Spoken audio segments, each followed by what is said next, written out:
Good evening, everyone. It's 7 o'clock, and I'd like to welcome and thank you for joining us tonight. What a great turnout. We're very excited for our guest speaker, and we're absolutely sure you're going to find this presentation from Jeff Speck compelling, thought-provoking, and insightful. Recently, the City of Cedar Rapids updated its comprehensive plan. This is a plan that the core of development of that plan is based on intensive and extensive opportunities for public feedback. And one of the messages that came back to the city through that feedback process in a resounding response, people told us again and again that they wanted to see Cedar Rapids continue to grow into a connected, walkable, vibrant community with pockets of pedestrian activity and areas where we can bike, hang out with friends, shop, eat, and enjoy the atmosphere of our community. Jeff Speck is a nationally recognized city planner and urban designer. He's the author of The Walkable City, How Downtown Can Save America One Step at a Time. Jeff advocates for smart growth and sustainable design, casting a vision for cities that are mobile, vibrant, and accessible. About 3 years ago, the Public Works Department engaged Jeff with his expertise and guidance to help us implement better designs for complete street standards, where complete streets actually provide for not only vehicular traffic, but for bicycle traffic, for pedestrian traffic, for ADA-type accommodations, for the aesthetic enhancements, the street lighting to improve safety, and the other amenities that go with the neighborhoods that are desired by the neighborhoods. We continue to use him as a subject matter expert when we have questions on how to really improve a neighborhood and make things fit in a neighborhood that when the neighborhood was originally designed didn't anticipate all of those types of modes of mobility operations and challenges that we have when we try to commingle those with some of these older neighborhoods. So tonight's presentation will help paint a picture of this trend to make the neighborhoods more friendly to those different mobility uses, why more cities are integrating these design changes throughout the country, and it'll provide a catalyst for more pedestrian activity and economic development. So I'm pleased to introduce you to Jeff Speck, and I hope you enjoy his presentation.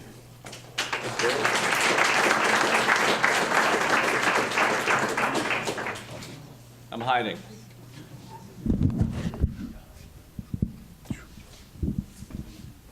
I'm back. Thank you, David.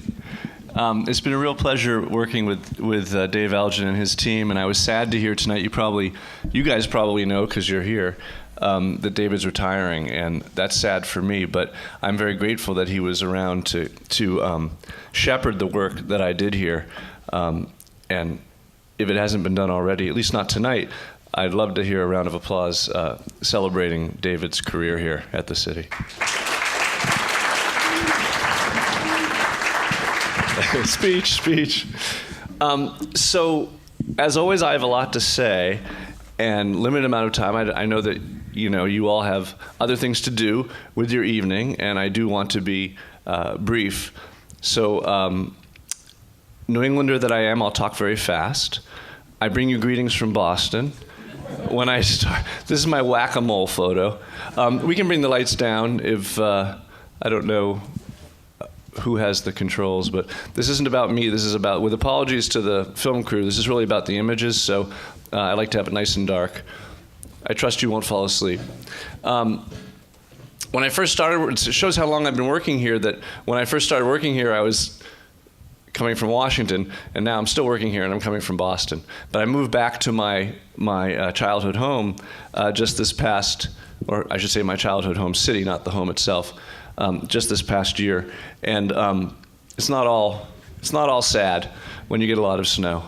But now, I worked in Miami for a decade, and people would always say, I grew up in New England, I'm a skier and all of that, but I worked in Miami for a decade, and people would always say, Miami, what do you know about snow?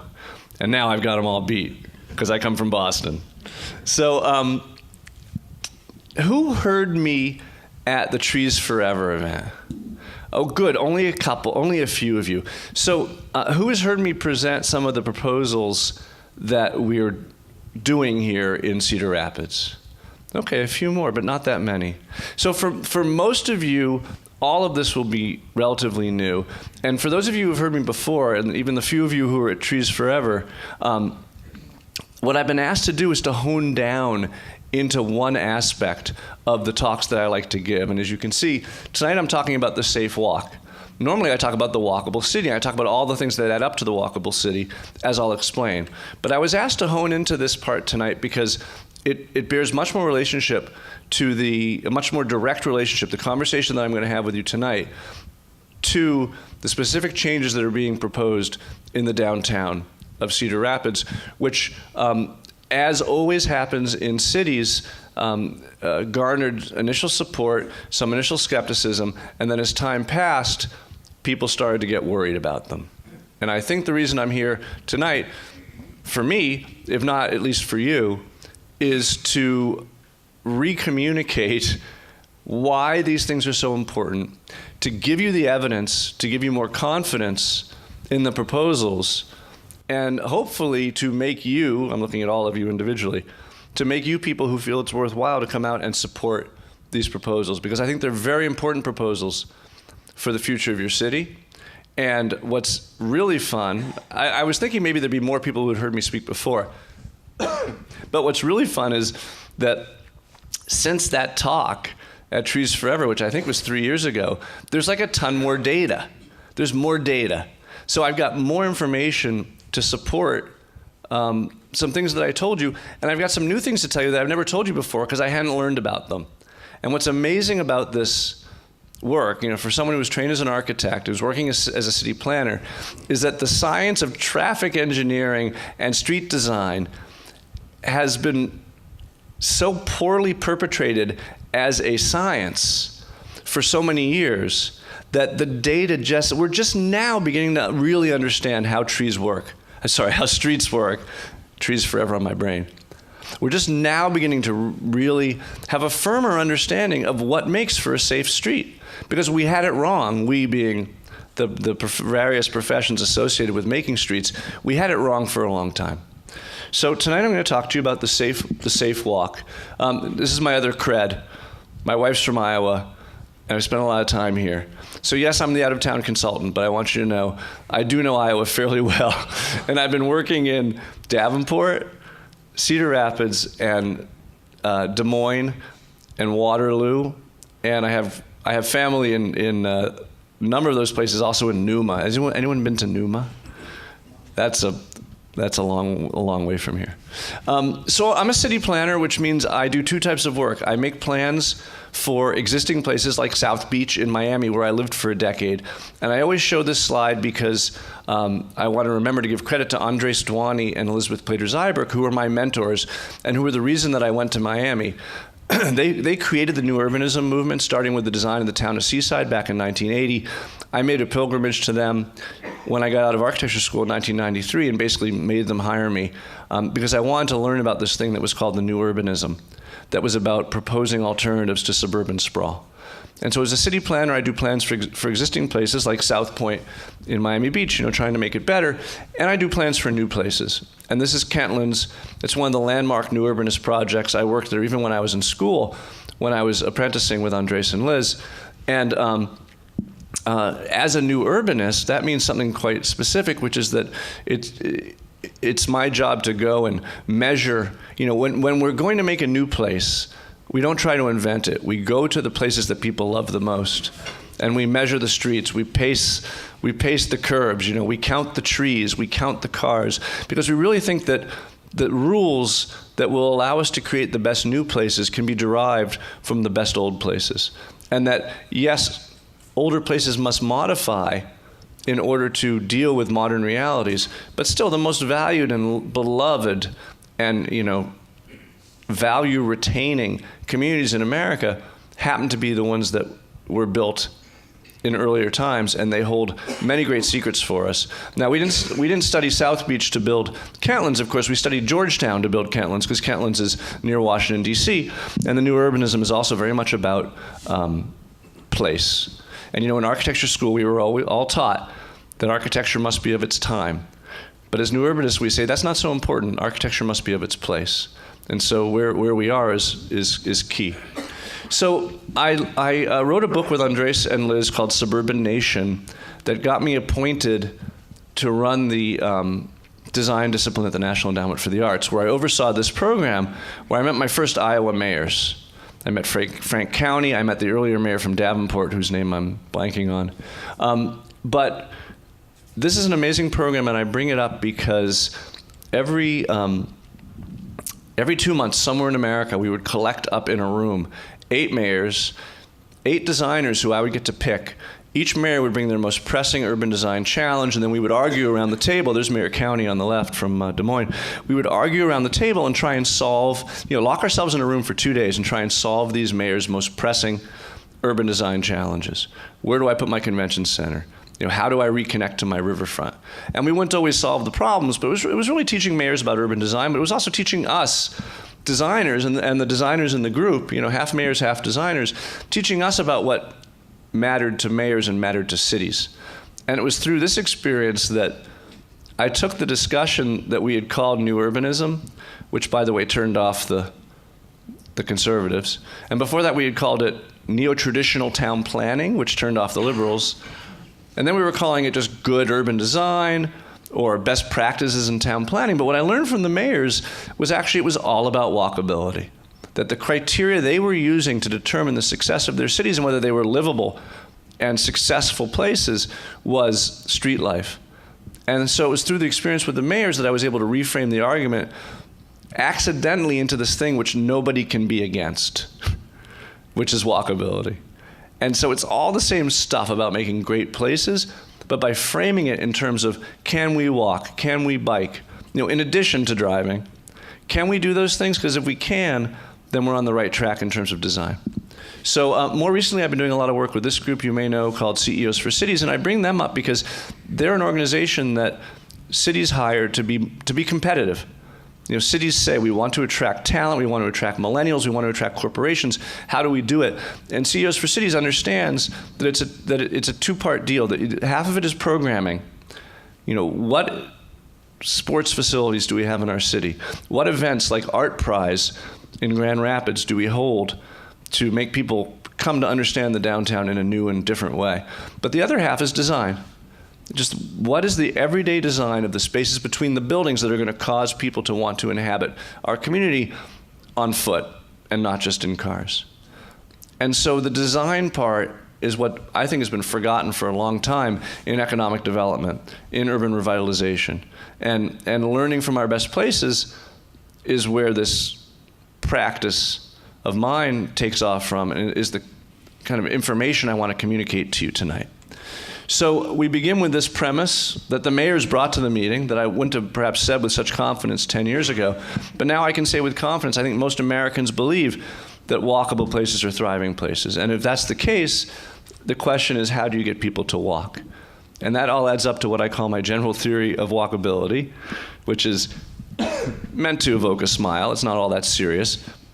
But it is a theory in the sense that it's a hypothesis which is continually tested, experimented with, and refined. It's the framework that I used in my book, Walkable City, which I hope this talk compels you to read, no obligation. But it says, how in America do we get people to walk? That's the fundamental question. In America, in which driving is so cheap, right? You don't pay the full cost of driving, and the car sits in the driveway between you and everything, for most people, right? And 4/5 of the cost of owning the car are owning it, and only 1/5 is driving it. So there's all this incentive because every trip you take costs less than the trip before. Once you own that car, there's all this perverse incentives to drive it as much as possible. So if we're going to get people to drive in this country, which actually different from other countries, in which you don't pay the full cost and there's so much incentive to drive, if we're going to get people to walk, the walk has to be as good or better than the drive. And that means it must do 4 things simultaneously. It must be useful, it must be safe, it must be comfortable, and it must be interesting. And tonight, in a fun change-up from what I normally do, I get to skip 3 of those and just focus on the safe. Because the other categories, which are all important and all must be accomplished, those 3 categories are largely the function of the private sector. Now, the private sector is often guided and encouraged and perhaps mandated by the public sector to do the right thing. So in terms of the useful walk, category 1, the public sector can either zone uses so they're close to each other and it's easy to walk to shopping or walk to the office, or they can zone them far apart from each other. So government plays a role.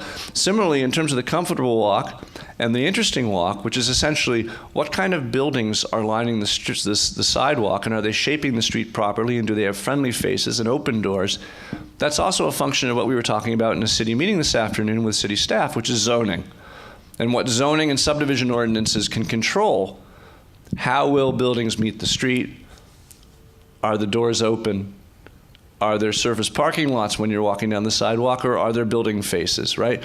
So every one of these categories, government plays some role. But in the work I'm doing with the Public Works Department, it's really all about what the Public Works Department is in charge of, which is the design of the streets. And the design of the streets is an outcome of the safe walk.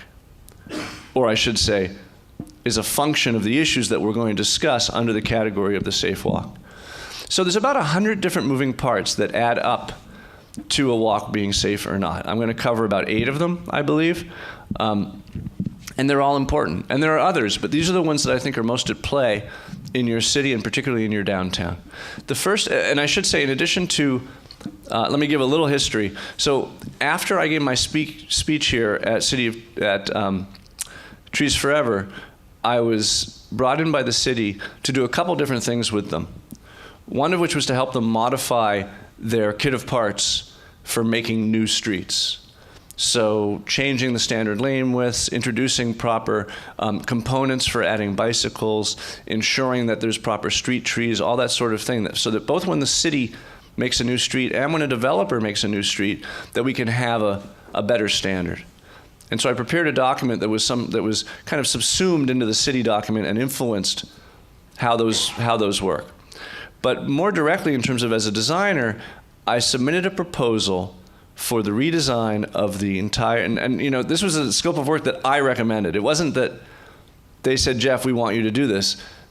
I said, look, the way I can help you the most is by taking this part of your city that has the most potential to be truly walkable and make it what it isn't, which is safe.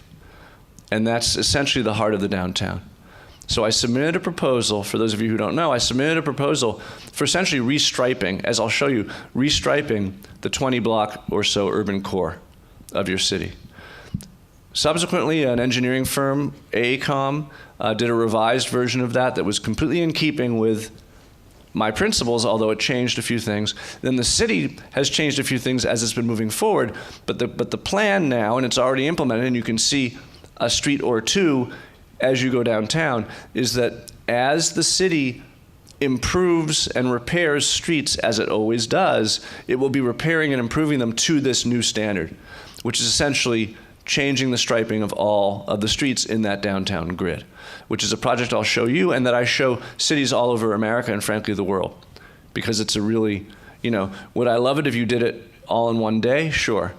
But the fact that you're doing it over time as you fix your city anyway makes it much more fiscally prudent, and the design is good, even though it's not exactly the design I gave you. So that's the background.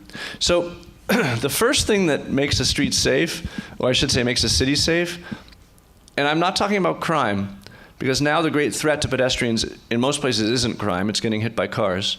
And if you can make a place where people want to walk, you won't have a crime problem because you'll have enough people supervising each other that crime kind of disappears. So the first thing is the size of the blocks. This is Portland, Oregon, famously walkable. You can see down there the scale in the corner. Famously 200-foot blocks in Portland. This is Salt Lake City, famously unwalkable, famously 600-foot blocks. Here they are side by side. It's amazing, right? You can fit 9 Portland blocks in a Salt Lake City block. in Salt Lake City, I don't know if you've been there, there's certain intersections where they give you orange flags to hold aloft as you cross the street so you won't get hit by a car. Because essentially, a 200-foot block city can be principally a 2-lane city.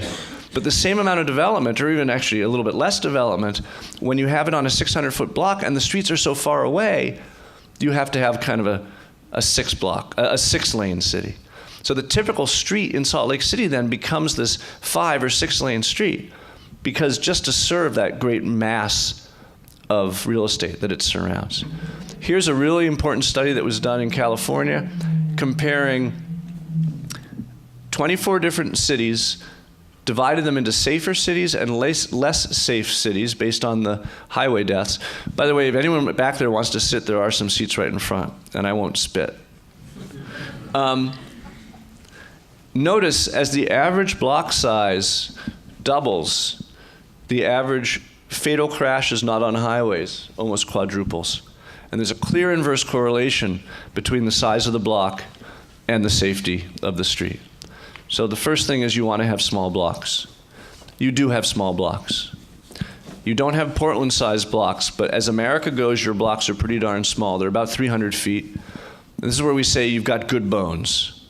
So you can grow in a healthy way. You have the foundation of a walkable downtown, and frankly, most of your older residential neighborhoods as well, because you have this armature of many streets which can be small. Next, of course, as implied by what I just said, is the number of lanes in the street.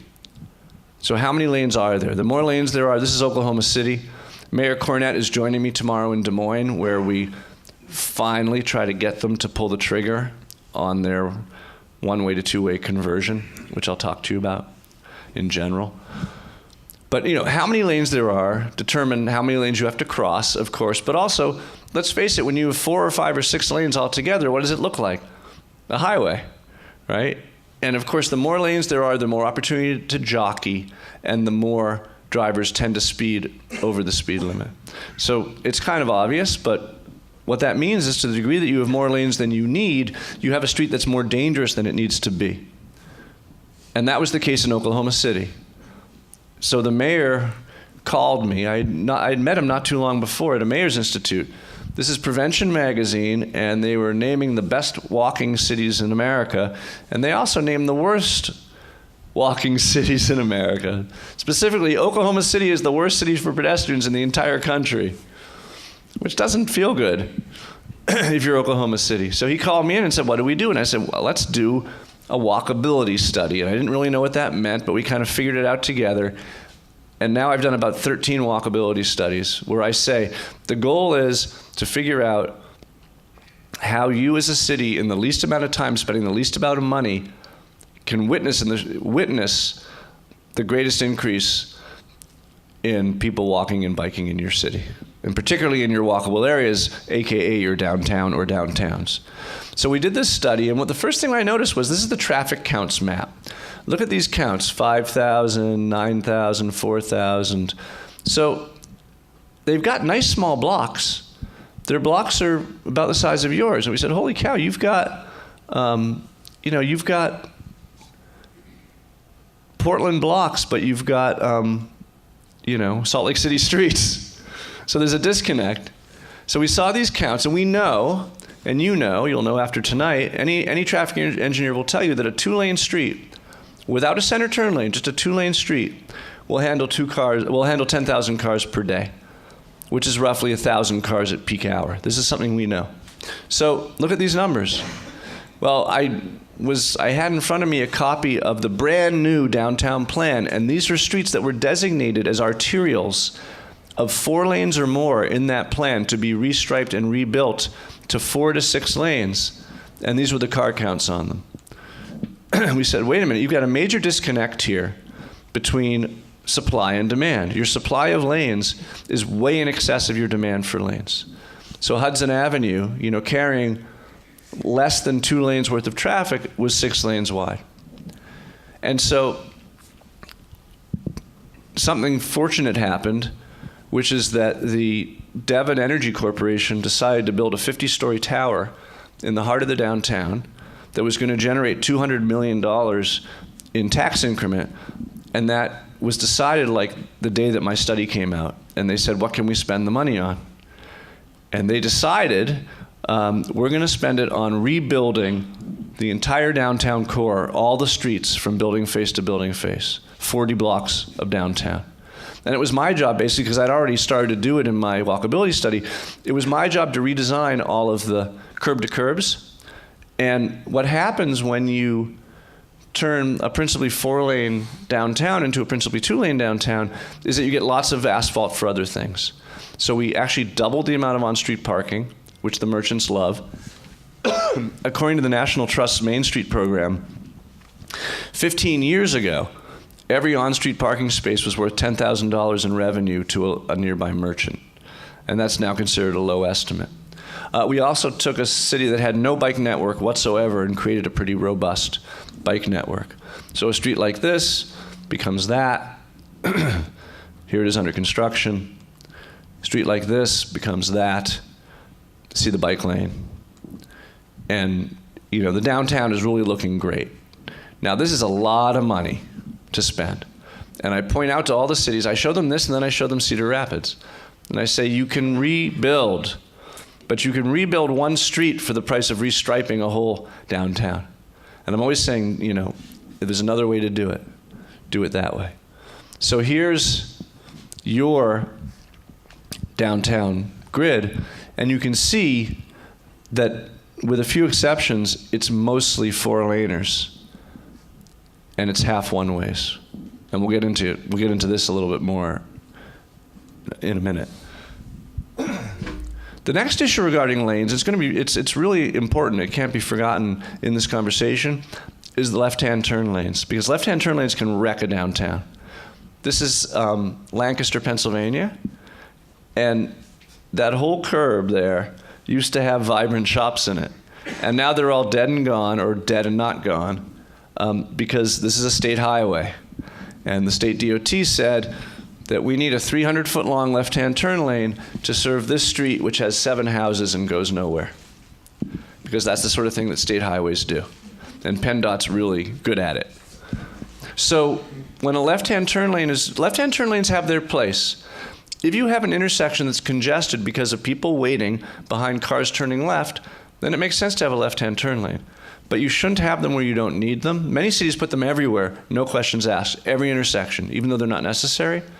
And they shouldn't be any longer than necessary, because whenever you have a left-hand turn lane, you're losing something. In this case, you're losing a flank of parking, which these businesses absolutely relied on. But here's the model. This is Albuquerque. Albuquerque does a lot of things not so well, but one thing they have is this classic left-hand turn lane. And this is how you do a left-hand turn lane. All you need to do is stop the parking about 50 feet from the corner, and then the left-hand turn lane kicks in, takes up that extra asphalt. Well, that's obvious enough, Jeff. Like, why are you even showing me that? That's just kind of obvious, right? But this is how cities are doing left-hand turn lanes now. Everywhere. You've got them too. They're everywhere. This idea that you have to, like you're on a highway, so we're going to design it for a 50-mile-an-hour speed where you have to swoop right before you go left. See that? And this is in Lancaster, Pennsylvania, where we literally lose 150 feet of curb parking because you have to have this right sweep before this left turn. And frankly, a left-hand turn lane that's not needed because there's no opposing traffic across the intersection. It's a T intersection. So you need to pick the right model when you do your left-hand turn lanes. This is your model. Next, does anyone recognize this, where this is? This is Davenport, where I first encountered the beast known as the massive Iowa one-way. So one-way streets, we've finally got the data. We finally know technically what the engineers told us was wrong, but what we as citizens knew, which is that one-way streets are more dangerous than two-way streets when they have multiple lanes. Clearly a one-way, one-lane street like you find all over the place in Portland, or the typical cross street in Manhattan, right, is a one-way, one-lane street. That's a safe street. But when you've got a two-way street, as maybe most, I'm going to say most American cities in the 60s through the 80s, mostly in the 70s, converted their two-way grids to one-way. So you got these nice wide streets like yours And like Davenport's that have 2, 3, 4 lanes, sometimes 5 or 6, like the one we saw in Oklahoma City, and they put in a one-way system to speed travel through the downtown because the downtowns were desperate. They were trying to compete with suburbia, right? And they knew if they put in those one-way pairs with the green wave that people could get in and out of downtowns very quickly. And of course it worked. People got out of downtown very quickly. Didn't always come back, right? But the logic is clear that a one-way network with green waves does move more vehicles more quickly. But the question is it the right thing for your downtown? And it's not the right thing in terms of safety. It's not the right thing in terms of the success of merchants. Why is this a more dangerous street than the two-way equivalent? First of all, there's no one moving in the opposite direction, so there's less reason to be cautious as a driver.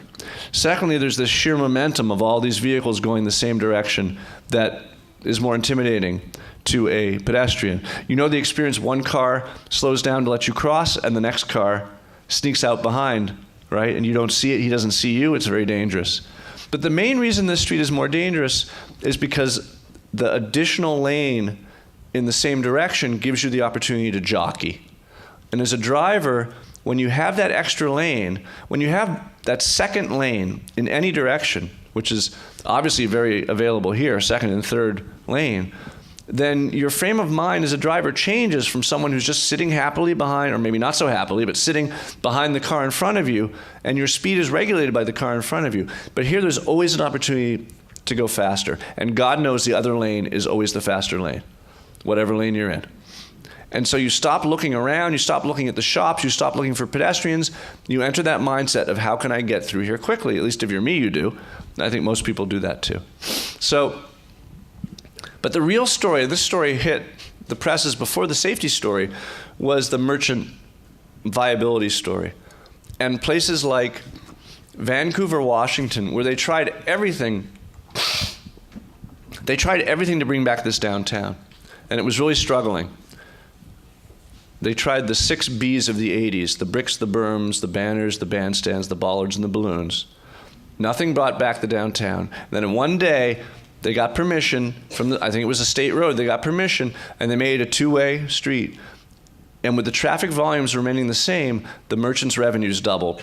And so it was famously written up in Governing Magazine and kind of became a battle cry for a lot of communities around the U.S. And now hundreds of communities are changing their systems, whether it's one street or a whole network. I forgot to mention in Oklahoma City, that was a half one-way system. It's becoming an all two-way system. In Savannah, East Broad Street, like many streets, was converted one way in 1969, and they counted, an architect counted just the number of businesses on the tax rolls and found that 64% of the businesses on that street just disappeared pretty quickly off the tax rolls. In 1990, it was reverted to two-way, and 50% of businesses came back right away, almost right away. Brand new study. This study is 6 months old. Louisville, Kentucky, you can see Brooks, First, Second, and Third. Brook and First were reverted back to two-way based on citizen demand. Second and Third were kept as one-way.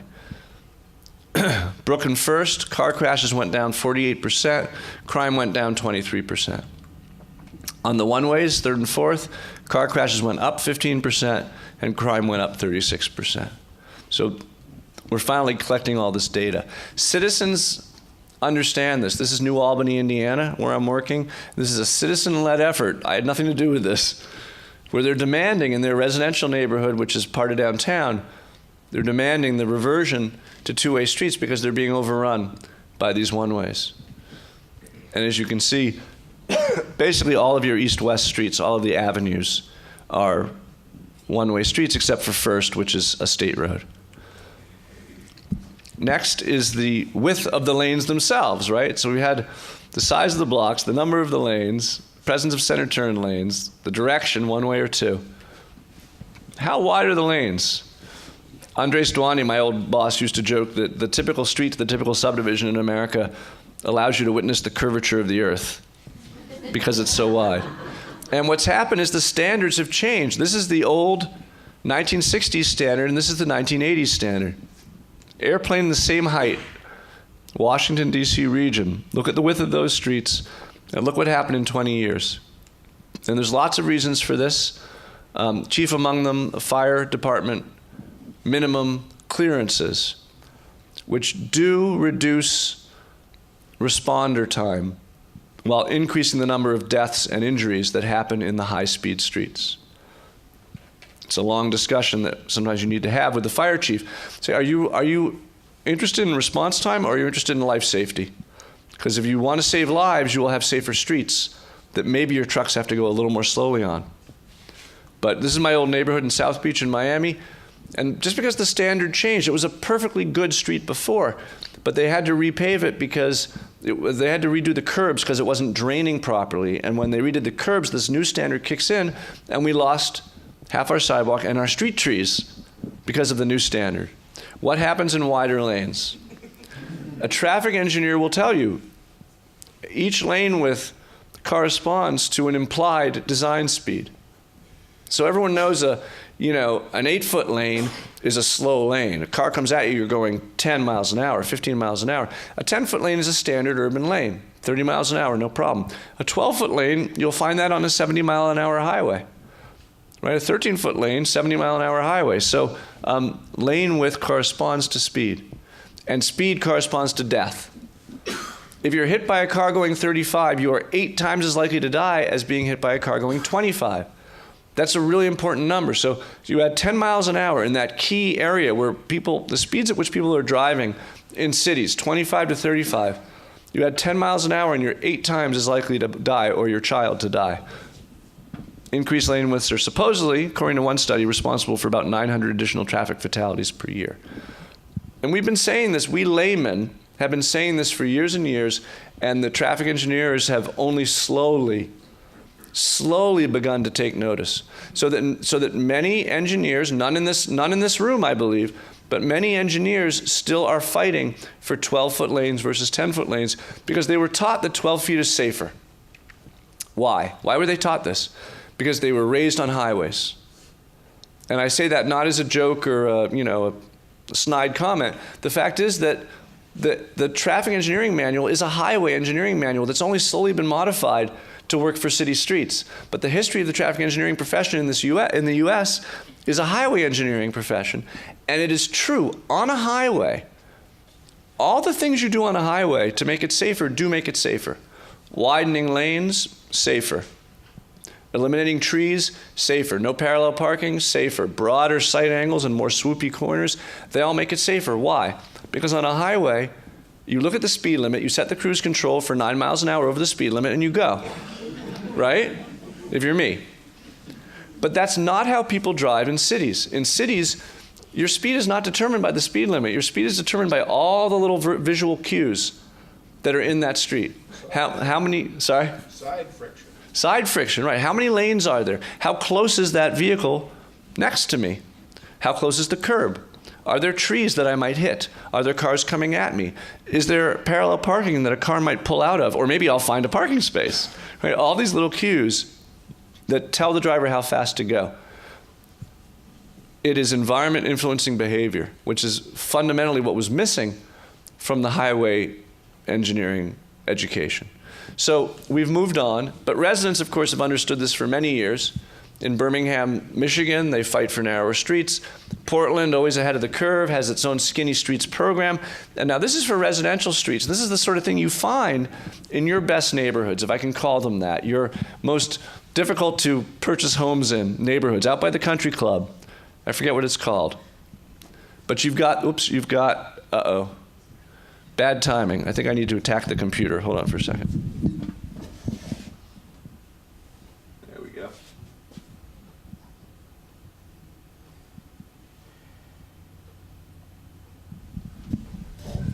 If you can see that, if you're close enough, those are 20-foot and 26-foot streets, two-way streets with parking on one side or both, which basically implies about a 12-foot lane that handles traffic in two directions. This is exactly the street that many of us grew up on, that we all want our kids to grow up on, that they're comfortable playing street hockey in, right?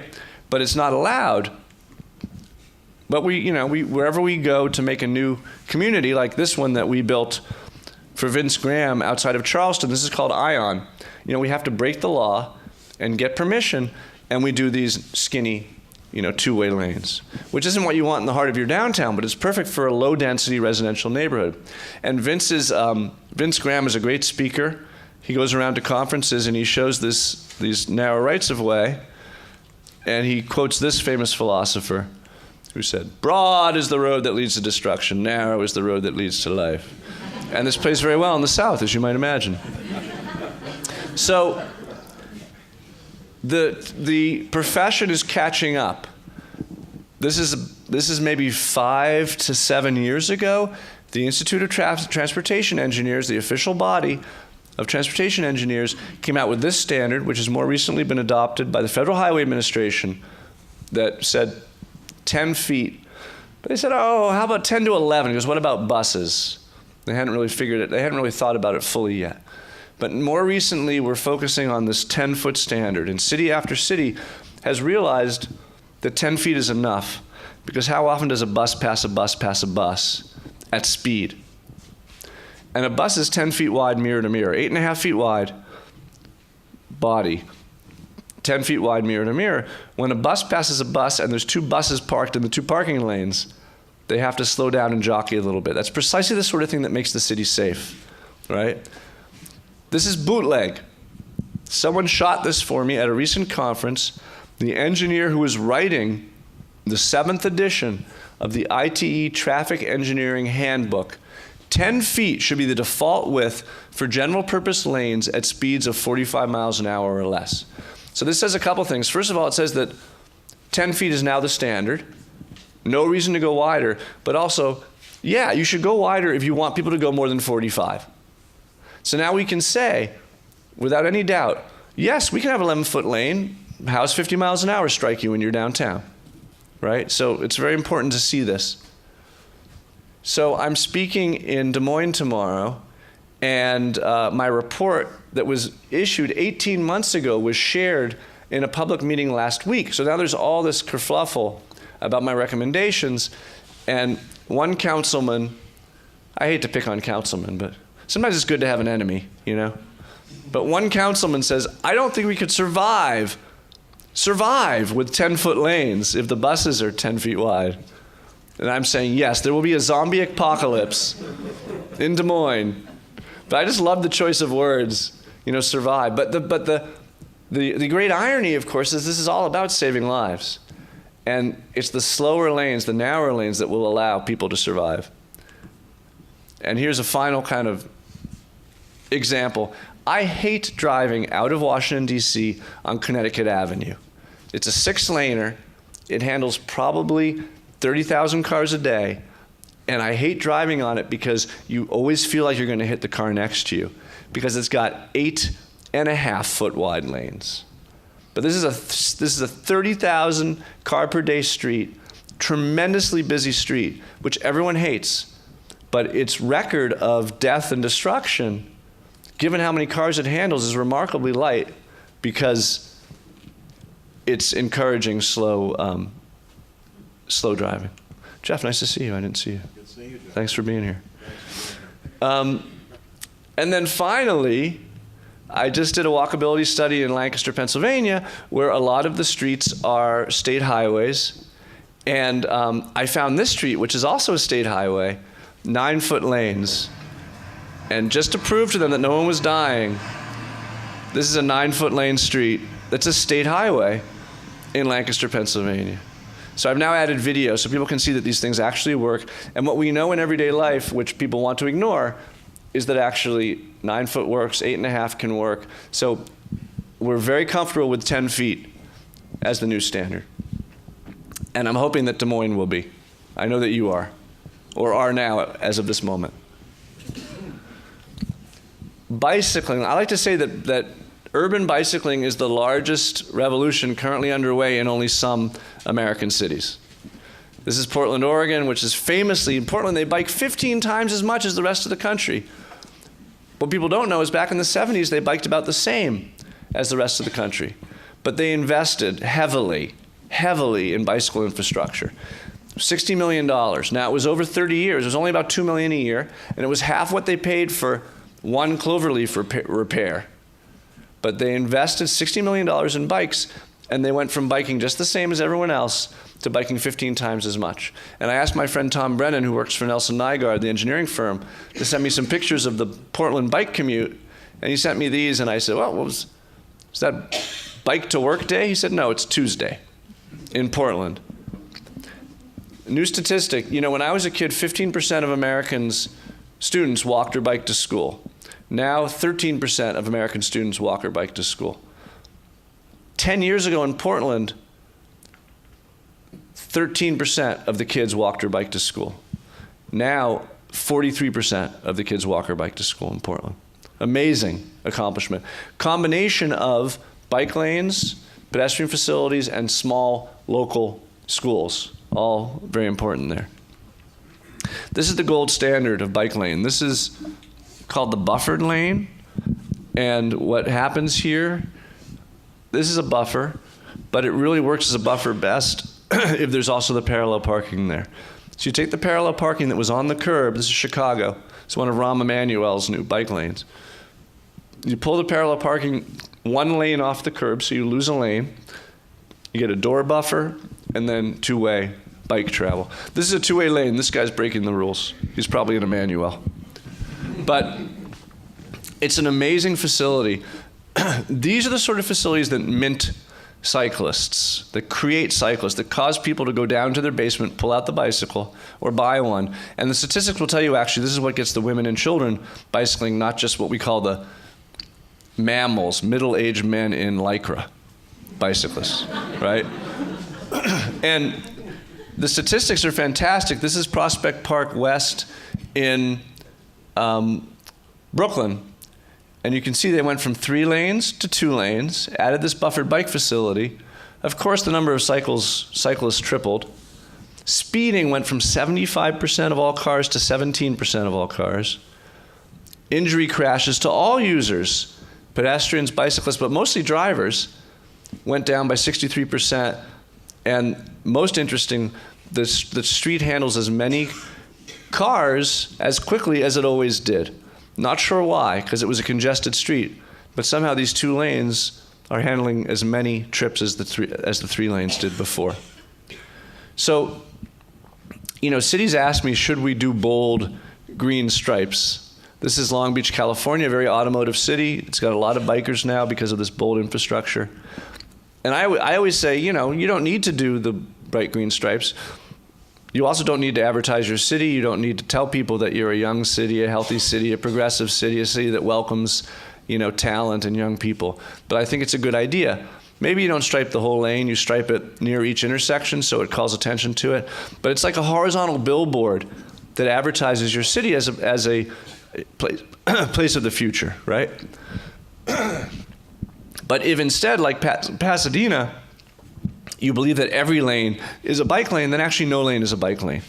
And actually, this is the only cyclist I met in Pasadena.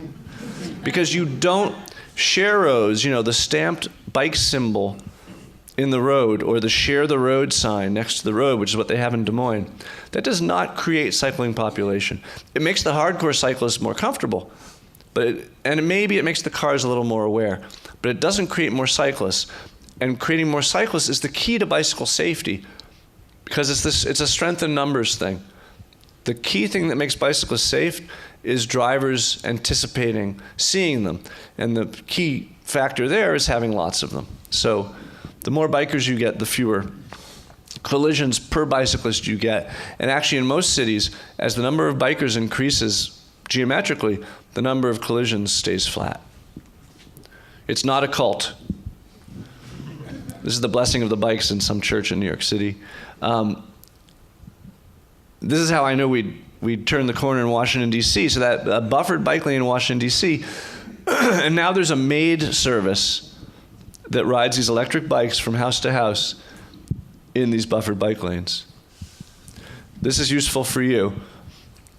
On the left, in gray is summer temperature, and green is winter temperature. And jumping all around in no relationship whatsoever to temperature is bicycle population, right? So you see places like Minnesota, with a lot more than Iowa, it's principally a function of infrastructure, bicycle infrastructure. Climate matters. You're much better being cold than being hot. It's much easier to gear up and stay warm than it is to stop sweating in Atlanta when you're bicycling. And I saw a cyclist who came in. I was afraid that the hardcore cyclists wouldn't come tonight because they would insist on bicycling, and then it was raining and some of them wouldn't come in the rain. Have you guys heard of WalkScore? WalkScore is this website that allows you to rate the walkability of any address in America and soon the world. And I advise you to go home, type in your WalkScore, type in your neighborhood, go to WalkScore, type in your address, and see what WalkScore you get. But I had lunch with Jamie Lerner, who's one of the creators of WalkScore, and it was the rainiest day in Seattle in 50 years. I'm not joking. It was the actual rainiest day in 50 years. And he showed up for lunch on a bike.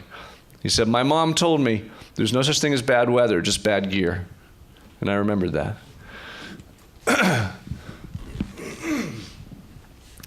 A lot of companies, particularly young companies, know that their creative workforce wants to bike to work. This is Denver. Next, parallel parking, often forgotten, a barrier of steel that protects the curb from moving vehicles. No one wants to walk on a sidewalk that isn't protected for at least most of its length by parallel parking. No one wants to sidewalk dine if there's not parallel parking. This is Fort Lauderdale. Left side of the street, you can see you're allowed to park. The right side, you're not. This is happy hour on the left. This is happy hour on the right. No one wants to sit within 5 feet of a car moving at 60 feet per second. Signals. There's not too much to say about push buttons, except that very few walkable cities have push buttons. The ideal signalization regime is one in which basically when the car gets the green, you get the green. Or ideally, there's this thing called the LPI, the lead pedestrian indicator, and we have them in Washington, D.C. now, and there's some in Boston and other cities. The pedestrian actually gets the green 3 seconds before the cars, so that the pedestrian can claim the crosswalk before the cars start trying to turn into the crosswalk. But this idea that the pedestrians have every push button system is different. Many, you don't get the green to cross unless you push the button, which is ridiculous. Most of them, you push the button, and it has absolutely no influence on when you get the light. Honestly, it has no influence on when you get the light. It might cause the light to last a little longer. In Florida, you push the button, what it means is the light lasts a little bit longer, but you don't get any sooner. So of course you push the button and you wait and you wait and you wait, nothing happens, that's when you jaywalk, because you're frustrated. But the proper technique is basically cars and peds, and cars and peds. And you have to train your drivers, and they do learn that the pedestrians are claiming those crosswalks first. But most systems that have push button regimes, they do it for the safety of the pedestrian, but it's actually the inconvenience of the pedestrian in the name of safety, and it just discourages walking. I like to give the example, I once walked from Central Park in New York to Penn Station, probably a 2-mile walk. I did that without stopping once, through the rush hour traffic of Manhattan. Because why? If you can't cross this way at an intersection, you can cross this way. There's always a way to cross, and then of course there's those mid-block jaywalking opportunities also. But there's always a way to go, and if there's not always a way to go, and you have to stand there in the cold or the hot, then you're discouraging pedestrians. Then there's the question of how many signals do you have? This is art, this is not an intersection. When I was working in Davenport, Iowa has signals like every intersection in the downtown, even if there's like no cars ever visiting them. It's like a signal, 3 signals for every intersection. And Darren Nordahl, who was the city planner there, did the research. He found out that the same company that was consulting with the city on how many signals to have would then sell the city their signals. So you want to make sure that's not happening here. But the data here is also very clear. In Philadelphia, now this is the difference between a signal and a 4-way stop. 2-way stops can be tricky because if it's a really busy street as a pedestrian, you might not be able to get across it. But if you have a condition where the east-west and the north-south loads are fairly even, a 4-way stop is very safe because everyone's stopping. Think about your behavior in a 4-way stop. right? You know you're going to stop, so you never get going very fast. There's always eye contact around the intersection. You look at the pedestrians, you look at the cyclists. Cyclists just blow through, of course, but it's a much safer condition. And we know this from a study in Philadelphia where 472 signals were removed because they changed the warranting rules to give you a warrant to have a signal, which costs money, right? They reverted the rules, and they had to remove 472 signals, which no longer qualified. Data was collected on 199. When a signal was replaced with a four-way stop sign, crashes went down 24%. Severe injury crashes, right, which are a function of speed, went down 63%, and severe pedestrian injury crashes went down 68%. So the data is all very clear. This is funny. Traffic engineers in Philadelphia believe that the safety benefit stems from the elimination of the local habit of speeding up to beat the red. It's a Philadelphia thing, and everywhere else. So that's it. That's the safe walk. There are other things I could have talked about, but those are the main things which I think play a role here in Cedar Rapids. And now, so here's your downtown grid. And when I first got involved, there was a proposal from the merchants along this street, it's 3rd, right?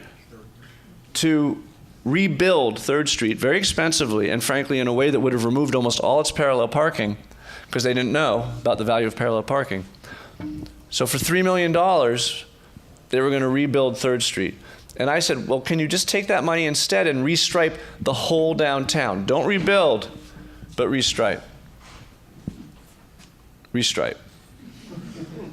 Because you can restripe for so much less money than rebuild. And of course, the city's response wasn't, well, we're going to spend the $3 million right away, but it was, we'll plan the restriping and we'll do it prudently over time, which is fine. But this is your typical street, the 4-lane one-way. And you too have the blocks of a Portland and the streets of a Salt Lake City, almost. The traffic on these streets, I don't think I saw one that was over 7,000 cars per day. Remember, 10,000 cars per day is a 2-laner. So a very clear opportunity. And so, and paint is cheap, right? So we go from this to that. Right? First Avenue doesn't change, but we go from half one-way and mostly 4-lane to all 2-way, all 2-lane over time. And we go from this existing parking where red is angle and orange is parallel to this. And these are going to change because the plan changed slightly. But what you see is a great increase, don't worry about the details, but a great increase in angle parking, which is better for merchants and allows you greater density on those blocks. And a bike network which goes roughly from this to this, which is still being refined. But the bottom line is you're going to end up with a lot more parking and considerably more biking because we got to use up that space.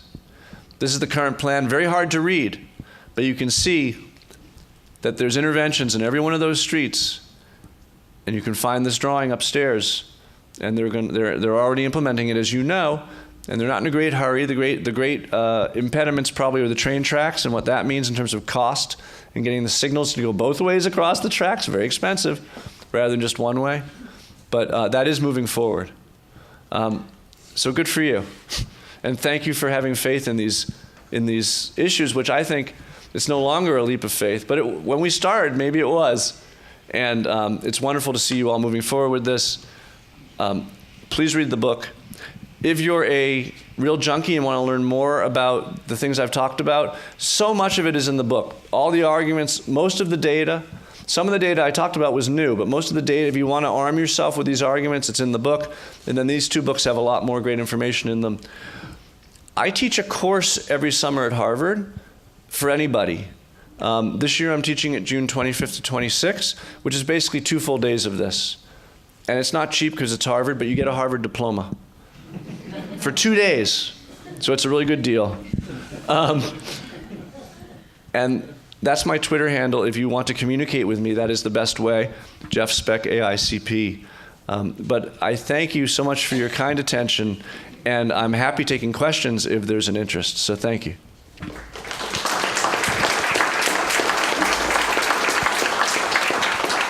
Can we bring the lights? Are the lights in back, or are they up here? Okay.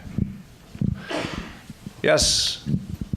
Yes, Jeff, my name's Rich Patterson, and I liked everything I saw here, but I think there's more to it. I grew up in Denville, New Jersey, and spent much of my life in Moscow, Idaho. Both of those towns have a culture of pedestrian right-of-way. You stand on the curb, cars stop. Here, I feel like we have a culture of pedestrians as targets. And no matter what you do with infrastructure, we need to alter the culture of drivers. And I just wonder how you might respond to that. I don't disagree with you. I was surprised as a kid growing up to go to San Francisco, being a East Coaster, being from Boston, where drivers don't even believe in following the laws of physics, right? And going to San Francisco and seeing what California drivers were like, at least in San Francisco, they were much, much more courteous. And where I was just working in Lancaster, PA, the drivers actually know that the police aren't enforcing the traffic laws, and that has an impact. I think the answer is that yes, that matters, but fixing it is not something I know anything about. So I can imagine, as you could imagine, a public service campaign or other things we could do to call drivers' attention to the fact that they need to share the road better. But it's not something I have any particular advice on. But I do encourage you, I think it's another barrel that we should be shooting out of, and not just the design barrel. Yes, ma'am. My name is Lynn Stansberry. I've lived here most of my life. Have you known about when you do the parallel parking, that instead of parallel parking, doing the angle, it would be great for me because I hate parallel parking and I'm not good at it, so I don't do it. But I've noticed that it's very hard to pull out of the places when you're parking, like where we are now at the library. Yep. It's very dangerous. Yep. So Cedar Rapids is a community in which the rear-in angle parking was experimented with pretty early. So a big move in many American cities is to replace front angle with rear angle. Do our current plans contain rear angle currently? Yeah, so, and I'm not going to criticize you for that. A bunch of rear angle parking was tried your city council approved it in Cedar Rapids. It's a great quote, it's in my book. One city councilor said, "I'm approving this for the entertainment value alone." Well, let me tell you, it's also dangerous when they do the back-end parking, because I've been on Third Avenue when they're trying to pull in, and it's not fun for people. Well, rear angle is hard. It's easier than parallel once you get used to it, but it's still hard. There is no doubt, just statistically, that rear angle is safer than front angle, because but let me finish. Okay. The biggest difference has to do with cyclists. You don't want cyclists up against front angle parking, and in the new street networks, street stripings, we're being very careful. We never put a bike lane behind, or a sharrow. We don't want sharrows, but we never put a bike facility behind the front angle parking, because that's how bikes get hit. And when communities have converted the front angle to the rear angle, they go from, I think it was in Tucson, they went from like 2 accidents a month to no more accidents ever. But people just hate it so much. And what happened in Cedar Rapids, is that people hated it so much and it got taken away. And the impression here is that if you do it again, people will hate it again. My goal was to keep the front angle away from the bikes, and to acknowledge that having that front angle parking is one more thing that generally slows cars down and creates an environment in which you may have some fender benders, but you're not as likely to have high-speed collisions, because when you're driving down a street like that, you're not encouraged to go fast, right? Well, I'm also a bike rider, so I know, to stay away from the parallel parking. You're on the yellow line in the middle when that's there. I'm way away from them. Yeah. I know it's dangerous because they can't see. Yeah. So angle is, as long as you keep it away from the bikes, I think the front angle is part of a larger street design that will encourage proper behaviors, even though there's a way to make it safer. Sir? So I wonder if streets constructed with pavers rather than concrete or asphalt would be safer. Streets constructed with pavers are definitely safer, the rumble of the car wheels, like you find on in a European street, is another thing that slows drivers down. They're just a lot more expensive. I mean, a lot more expensive. You're not comparing apples to apples anymore. So given that the city has only so many resources, it's difficult to say build that street out of pavers when we could restripe 10 other streets instead. Another thing I didn't show tonight because it's not particularly relevant, because these are all pretty busy streets. Maybe it might become relevant. A new study that just came out a year ago in England found that when you repave a street, a two-way street, not major roads, but kind of medium-sized to smaller roads, if you remove the center line, that the speed of the vehicles drops 7 miles per hour. That the absence of the center line, which makes you feel safe, like, oh, I stay in my lane. As long as I stay in my lane, nothing can hit me, right? So you take the center line away, and all of a sudden on the same street, you slow down 7 miles per hour. That's something else to throw. Dave, that can be your last act before you abandon ship. But I would say, don't do it on a major street, but on a smaller street that doesn't have a ton of traffic, having no center line might make sense. Even some of them downtown. Yes? The 4-lane street going down to 3 lanes, one in each direction in the center turn lane. What do you think is the maximum capacity? Okay, I didn't show this because it's not at issue in the study area. One thing that was in my recommendation to the city for the kit of parts for building new streets was to never build another 6-laner or 4-laner, because a 3-laner handles as much traffic as a 4-laner, and a 5-laner handles as much traffic as a 6-laner. So I left out this whole segment because it wasn't an issue in the parts of Cedar Rapids that I've been working in, but there's this thing that's called the Classic American Road Diet. The Classic American Road Diet takes a 4-laner down to a 3-laner. Now, the amazing thing about this is that you don't lose capacity. When you turn a 4-laner, which has a slow lane and a passing lane in each direction, into a 3-laner, typically the number of injury accidents drop by about 50%. Because it's dangerous to have the passing lane also be the turning lane, right? And also you go to turn left and one car stops for you and blocks your view of the second car, which hits you, right? But because the fast lane is also the speeding lane, because the fast lane is also the turning lane, it's dangerous. It's also, for the same reason, it's inefficient. You think you're going fast, then you have to stop.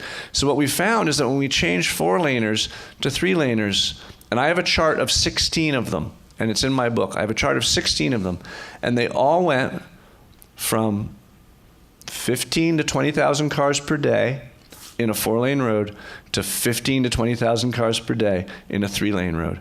And the amazing thing in the chart isn't all the lives that were saved, but the fact that the car volume before and after were no different. And so if you ask, is the volume low enough to make a 4-laner or a 3-laner? Well, if it's low enough to be a 4-laner, then it's low enough to be a 3-laner. But all of these roads tended to be between 15 and 20,000 cars per day, which is a heck of a lot of cars. So the exception, I would say, is if you have a 4-laner that's in a major commercial area, and I don't think you have one here necessarily, but like in the heart of DC, I lived a few blocks from U Street, which is the old Black Broadway of DC. And it's a 4-laner that you couldn't turn into a 3-laner because everyone is always double parking on it. And that's why it needs to be 4 lanes wide. By the way, the typical one-way street in DC is about 32 feet, park, drive, bike. And what's amazing about having the driving lane and the biking lane there is it's a 10-foot driving lane and a 5-foot biking lane, which means actually you can double park and get a car by in the bike lane. And that's a great thing. Bike lanes are actually really great for when things expand because of snow or just that double parking condition. Your bike lanes give you a lot of flexibility in that regard. Sorry, now I'm changing the subject. There was a question here, yes. You raise an interesting point there in regards to a bike lane. I know in some cities like DC and New York, they put the bike lane down the middle. Yeah. You've seen 3rd Street downtown. What do you think about that as a candidate for at least in part, putting the bike lane down the middle. I think when you see the bike lanes down the middle of much bigger streets and boulevards, like Pennsylvania Avenue in D.C., I think I'd have to look at the curb to curb again. But what 3rd Street has, I would change 3rd Street thusly, because I was involved in the design, but I didn't do it. It has like a 3-foot center or 2-foot center. Well, I think it's all right the way it is. In the summer, they put planters in that 2-foot center, which I really like. What that means is then the bike lanes are just standard width bike lanes, like 5-foot bike lanes. The normal way I would do that is to not have even a center line, probably, and have 4-foot bike lanes with 2-foot buffers against the car door. So effectively a 6-foot bike lane. I like a 6-foot bike lane, just because it gives that extra room for the car door. By the way, if you do a 7-foot bike lane, cars will drive in it. So there is a limit. But 6 feet is really great. And you can do 7 if you stripe 3 feet of it as buffer and 4 feet as bike. But there's always the risk that the paint fades and then it becomes a driving lane again. But what you're finding in the plan for the downtown network is that there's a variety of solutions based on the space that's available and the role that the street plays in the regional bike network. So, and I believe there's a place for integrated lanes, there's a place for buffered lanes, and there's a place for sharrows. I like to have sharrows on streets that are just too wide. Like, let's say you've got a 14-foot lane. Well, you can't really put in a bike lane. I mean, you could, but you don't get away with the 9-foot lane. So if you got a 14-foot lane, you could stamp a sharrow in it just to acknowledge that it's too wide. All right. So I mean, so there's a place for sharrows too, but it can't be your standard bike facility, and it isn't here. And you've already, I always forget. I go to cities and I'm like, here's what I can make better, but do congratulate yourselves on all you've accomplished so far, both in terms of the stuff that I came here with, but even before I got here, there was a lot of forward thinking, and there has been a lot of forward thinking, and I don't know why, something in the water in Cedar Rapids, but you guys were poised to do even better because of all of the concern that's been here for so many years. So good for you. Yes, sir. We went through a period about 25 to 30 years where new neighborhoods were built without sidewalks. Mm-hmm. Is there some way that, and we're putting in sidewalks very slowly, is there some way we can make those better for walking without, until we put sidewalks universally? Well, I don't know the circumstances here. I haven't been in those neighborhoods. Actually, I have. I have been in some of them, yes. I remember one in particular not far from the high school that had no sidewalks. Don't remember the name of the street.